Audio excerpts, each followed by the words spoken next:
श्रीमत को छोड़ कभी भी परमत पर नहीं चलने की, उल्टी सुल्टी बातों में आकर पढ़ाई से मुख नहीं मोड़ने की, मतभेद में नहीं आने की, अपनी जांच कर कमी कमजोरियों से स्वयं को मुक्त करने की, समय व्यर्थ नहीं गंवाने की, कल्याणकारी परमपिता परमात्मा की हम आत्माओं के लिए आज की मुरली से शिक्षाएं। कहावत है, सच्चाई भगवान को भी जीत लेती है। सच्चे दिल पर साहिब राजी हो जाते हैं। सत्यता महानता है और महान वही है जो स्वयं झुकता है, देह अभिमान खत्म कर खुद को मोल्ड करता है, रियल गोल्ड बनता है। कल्याण के प्रति झुकना पड़ता है तो प्रभु कहते हैं वो महानता है। अनेकों की सेवा के अर्थ महान को झुकना ही पड़ता है। सत्यता अर्थात रियलिटी, सत्यता की ही मान्यता है। सत्यता की अथॉरिटी से औरों को कहते हैं कि हम आत्मा हैं। इसी प्रकार से सत्य बाप को उनका सत्य परिचय पाकर मिलने से अथॉरिटी से सबको कहते हैं कि परमात्मा हमारा बाप है और हम बाप के हैं। सत्य बाप द्वारा सत्यता की अथॉरिटी का वर्षा मिलता है। फिर हमें कोई कितना भी हिलाने की कोशिश करे और कहे कि ये झूठ है, कल्पना है, लेकिन आप सत्यता की महानता के नशे में सदा खुशी में रहते हो। जैसे वृक्ष में जब संपूर्ण फल देने की क्षमता आ जाती है तो वृक्ष झुक जाता है, अर्थात निर्माण बनने की, सबको फल देने की सेवा करता है। इसी तरह रूहानी अर्थात रियलिटी की अथॉरिटी वाले जो बच्चे हैं, जितनी बड़ी अथॉरिटी वाले बनते हैं उतना ही उनमें सेवा भाव भी निर्माण बना देती है और उनमें निर्माणता आ जाती है। फिर वे सभी के स्नेही बन जाते हैं। अल्पकाल की अर्थात थोड़े समय की दैहिक अथॉरिटी वाले अहंकारी होते हैं, लेकिन जिनके पास सत्यता की अथॉरिटी होती है उनका तो सारा देह का झूठा अहंकार खत्म हो जाता है।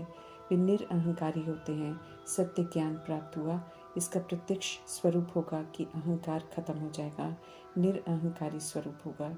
जब तक निरअहंकारी नहीं बने हैं तब तक सत्य ज्ञान की अथॉरिटी प्राप्त नहीं हुई है। समझ देते हैं सत्यता के सागर परमपिता परमात्मा कि सच्चे सेवाधारी की वृत्ति में जितनी अथॉरिटी होगी अर्थात जितना सत्यता की धारणा होगी उतना वाणी में स्नेह भी होगा, नम्रता भी होगी सभी आत्माओं के प्रति और स्वतः ही होगी। अभी समझ मिलती है कि सभी प्रति अर्थात कोई बुरा करे, अच्छा करे, कोई मान दे, कोई अपमान करे, कोई धोखा दे, कोई नीचे गिराए, बदनाम करे, कोई उल्टा करे, सुलटा करे, सभी के प्रति सदा स्नेही और नम्रचित होंगे। सदा रहम दिल, सदा दाता की भावना, लेने की कोई इच्छा नहीं। देह का भान भेदभाव में लाता है, नफरत, वैर भाव, अहंकार लाता है तो असत्यता की अथॉरिटी है। रूहानी अथॉरिटी रियलिटी है। रूह का स्वरूप ही शांति, पवित्रता, सुख, प्रेम, आनंद, शक्ति, ज्ञान रियलिटी है। और रियलिटी थोड़ी देर के लिए नहीं होती, किसी किसी के साथ नहीं होती, बल्कि सभी के साथ होती है और सदा ही होती है और एक जैसी होती है। जैसे हमारे परमपिता परमात्मा सत्यता की अथॉरिटी हैं। रौरव नर की कोई भी आत्मा अपने गिरे हुए कर्म से सत्यता की अथॉरिटी को हिला नहीं सकती है। प्रभु कभी भी किसी के साथ भेदभाव नहीं करते, सभी के संग सदा ही स्नेही हैं, सदा ही नम्रचित हैं, वे सदा ही निरअहंकारी हैं। इसी तरह मीठे परमात्मा हम आत्माओं को भी रूहानी अथॉरिटी के साथ निरअहंकारी बन सत्य ज्ञान को प्रत्यक्ष स्वरूप में दिखाने की समझ देते हैं, सच्चा सेवाधारी बनने का वरदान देते हैं। सत्यता जरा भी बनावटी या मिलावटी न हो, वृत्ति में एक बोल बनावटी भाव न हो। हम सोच बोल कर्म में सत्यता की सभ्यता को प्रयोग में लाएं, ये समझ देते हैं। भाग्य विधाता भगवान संग संबंध जोड़ना अर्थात भाग्यवान बनना, परंतु हमें याद रखना है कि भाग्य का आधार जो है वो त्याग है। त्याग के बिना भाग्य नहीं बनता है। सर्वोत्तम सतगुणी त्याग प्रभु सिखाते हैं, जिसमें कर्मेंद्रियों के विषय विकारों में आसक्ति और तृष्णाओं का त्याग, दैहिक रस अर्थात दैहिक खान पान रहन सहन का त्याग, देह के संबंधियों का मन से बुद्धि से त्याग, देह अभिमान का त्याग, निंदा स्तुति मान अपमान, लोग क्या कहेंगे कि लोक लाज का त्याग, अशुद्ध संकल्पों का, विकल्पों का त्याग, व्यर्थ का त्याग, सब संसारिक आधारों का त्याग, बुद्धि के अभिमान का त्याग, किए हुए त्याग का भी त्याग, तब हम संपूर्ण रूप से प्रभु के बनते हैं और तब प्रभु भी संपूर्ण रूप से हमारे बनते हैं। तब संपूर्ण शांति और आनंद को हम सब प्राप्त करते हैं। सही मायने में शिक्षित करने की पढ़ाई है ये ईश्वरीय पढ़ाई, सच्ची पढ़ाई है। सत्य परमात्मा पढ़ाते हैं, इसलिए इसे कभी भी मिस नहीं करना है। इस पढ़ाई से ईश्वरीय स्कॉलरशिप मिलती है। सुप्रीम टीचर परमपिता परमात्मा का फरमान है, ईश्वरीय नॉलेज को ग्रहण करो अर्थात धारण करो। मनुष्य से फरिश्ता, फरिश्ता से देवता बनने की पढ़ाई है ये। प्रभु का परिचय प्राप्त कर पवित्रता की प्रतिज्ञा करते हैं तो शूद्र से ब्राह्मण का टाइटल मिल जाता है। फिर सुप्रीम टीचर के हम सब स्टूडेंट बनते हैं। फिर सिखाया जाता है कि सच्चा ब्राह्मण, लायक ब्राह्मण कैसे बनते हैं। जो शिक्षाओं को धारण करते हैं लायक ब्राह्मण की लिस्ट में आ जाते हैं। अक्सर सुप्रीम टीचर जनरल में निशानियाँ बताते हैं जिसके आधार से फिर हम खुद को चेक कर लें और जहाँ चेंज चाहिए वहाँ पर अपने में बदलाव ले आएं। समझ देते हैं कि सच्चा ब्राह्मण वो जिसके मुख पर सच्चा गीता ज्ञान कंठ हो, अर्थात ज्ञान की शक्ति को समय पर यूज़ कर सफलता प्राप्त करे, ज्ञान धन का दान पुण्य करे, मनसा से, वाचा से, कर्मणा से, मतभेद से दूर रहे, देहधारी में बुद्धि लटकी हुई न हो, किसी भी तरह का काम, क्रोध, लोभ, मोह, अहंकार का, ईर्ष्या, द्वेष, अलबेलेपन, सुस्ती, निंदा का कोई बड़ा छोटा भूत न हो, दे अहंकार छोड़, जो अटेंशन रख आत्म अभिमानी रहने का पुरुषार्थ करते हैं, अर्थात सदा पवित्र, सुख, शांति, प्रेम, आनंद, शक्ति, ज्ञान स्वरूप होकर रहते हैं, वो सच्चे ब्राह्मण हैं। इन निशानियों को स्व में देखकर चेक करना है कि कहाँ तक हम लायक ब्राह्मण बने हैं। विस्मृति से स्मृति स्वरूप बनना है, इसलिए 63 जन्म की विस्मृति बाहर निकलकर छोटे से संगम युग में रियलिटी की स्मृति स्वरूप में लौटने के लिए ज़रूरी है कि स्वदर्शन की समझ जो मिली हुई है उसे बार बार खुद को याद दिलाना है। अनादि आदि स्मृतियों को पक्का करना है। सतुगुणी हूँ, सतयुगी हूँ पक्का करना है। तो स्वदर्शन चक्रधारीपन बुद्धि में नॉलेज का चिंतन चलता रहना चाहिए, तब वो गहराई से हमारे अंदर एब्जॉर्ब हो, तब हम उसको ग्रहण कर सकते हैं। स्वीकार करना है, पक्का करना है, इस कदर कि एंड में भी, परीक्षाओं के दौरान भी और बाप और रचना का आदि मध्य अंत सदा याद रहे, कभी भी विस्मृत ना होए। बहुत अच्छी रीति पुरुषार्थ करना है, हमें शिक्षित होना है।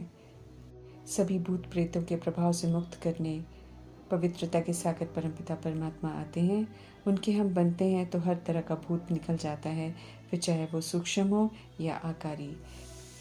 देह अभिमान के भूत के साथ, सभी कमी कमजोरियों के भूत के साथ आत्मा जब कमज़ोर हो जाती है तब बाहर की नकारात्मक शक्तियाँ हावी होती हैं।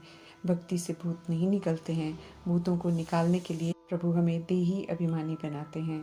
देही अभिमानी बनने से निराकार परमपिता परमात्मा संग कनेक्शन रहता है।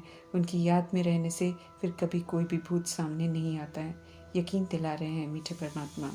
अभी जो बाप संग रहकर खुद को सुरक्षित कर लेते हैं, स्टैंप लगवा लेते हैं, 21 जन्मों के लिए उनके जीवन में फिर कोई भी भूत आता नहीं है। इस समय रावण संप्रदाय के 5 भूतों से खुद को मुक्त करना है। भ्रष्टाचारी खत्म कर श्रेष्ठाचारी बनना है। अच्छी रीति हर बात हमें समझनी है। चूहे, बिल्ली, शेर रूपी माया से सावधान रहना है। पढ़ाई कभी भी नहीं छोड़नी है। दैवी गुण जरूर धारण करनी है। आंखें धोखा देती हैं, इसलिए कलयुग के किसी आकर्षण से प्रभावित नहीं होना है, क्योंकि वो दुखदायी है। श्रीमत के विपरीत जाकर कोई चीज़ नहीं खानी है। सत्य परमात्मा को जानना, उनका बनना अर्थात आस्तिक बनना। खुद को आत्मा रियलाइज कर परमात्मा की याद में रहना, राजयोग का ये ज्ञान और याद की यात्रा निराकार परमपिता परमात्मा ही सिखाते हैं। बाप टीचर सदगुरुपन हर तरह के सत्य से परिचित कराते हैं। सच्चा बनाकर फिर सचखंड में ले जाते हैं। अब सत्य को ही याद करना है और सत्य है निराकार परमपिता परमात्मा। देहधारी को याद करना झूठ है, क्योंकि देह विनाशी है, झूठी है। नाटक एक है, सृष्टि एक है, इसलिए आकाश और पाताल में दुनिया है। इस कॉन्सेप्ट से बाहर निकलना है, ये झूठ है। समय अनमोल है, पढ़ाई महत्वपूर्ण है, प्राप्ति कराने और प्रारब्ध बनाने वाली है, इसलिए पढ़ाई प्रति पूरा अटेंशन देना है। मुफ्त समय हमें वेस्ट नहीं करना है, गफलत नहीं करनी है, अलबेला नहीं बनना है, पर मत लेनी नहीं है। श्रीमद् प्रमाण एक्यूरेट चल। पुरानी दुनिया खत्म होने से पहले समय, श्वास, संकल्प बोलकर हम सब श्रीमद् प्रमाण यूज़ कर सफल करना है, हमें लायक बनना है। समझ मिलती है कि याद से पाप कटते हैं, याद से तंदुरुस्ती आएगी, यूं ही टाइम पास नहीं करना है। जो करेगा सो पाएगा की विधि है, इसलिए करने की तरफ पूरा अटेंशन देना है। प्रैक्टिकल धारणा के 75% मार्क्स हैं, इसलिए ज्ञान गुण शक्तियों को प्रयोग में लाकर और उन प्रति यूज़ कर उसका सबूत देना है। शरीर में रहते अपने को आत्मा समझ एक सत्य परमात्मा की याद में रहते हुए आत्म अभिमानी होकर रहना है, अर्थात सतगुणी स्वधर्म में रहना है। दाता बन सुख, शांति, प्रेम, पवित्रता, आनंद, शक्ति, समझ का पूरा सहयोग देना है। हम आत्माएं हैं, अब हमको वापस जाना है, ये अभ्यास पक्का करना है। विनाश होने वाली सब चीज़ों का त्याग कर एक बाप को याद करना है और विश्व की सेवा पर हाजिर रहना है। ईश्वरीय गवर्नमेंट की सेवा दिल से ईमानदारी से करनी है, जगे रहना है और सभी को जगाना है। सत्य पाप से फिर पूरा वर्षा मिलता है। ऐसे जागती ज्योत परमपिता परमात्मा की अनमोल शिक्षाओं का पूरा रिकॉर्ड रखते हुए सत्य परमपिता परमात्मा का धन्यवाद करते हुए ओम